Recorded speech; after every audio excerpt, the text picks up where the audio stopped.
Sabato la partita sarà assolutamente decisa dai primi episodi e dagli ultimi minuti di gara. L'interpretazione della gara sarà fondamentale per entrambe le squadre e soprattutto mi aspetto gli ultimi 5 minuti di gara decisivi per mantenere un risultato, ribaltarlo.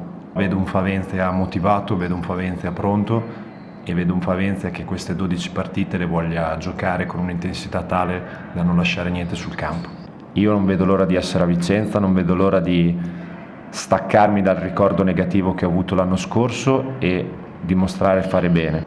Per quanto riguarda il planning, priorità, obiettivi, in questo momento non ci possiamo assolutamente soffermare a pensare alla Coppa Italia. Dobbiamo focalizzare il primo impegno, quello più vicino, quello imminente, e portarlo a termine nel migliore dei modi. Soltanto subito dopo la partita, con lo staff, con la società, valuteremo come comportarci in relazione a infortuni, assenze e quant'altro per quanto riguarda la Coppa Italia che ci vedrà a Villorba martedì 17.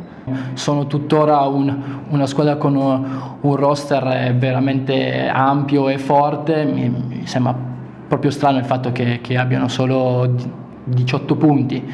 Questo però non vuol dire che sabato sia una vittoria scontata, sarà una partita intensissima, in casa loro poi ancora di più perché comunque fuori casa è sempre dura contro chiunque, perciò concentrati e andare lì, scendere in campo e dare il massimo fino all'ultimo secondo.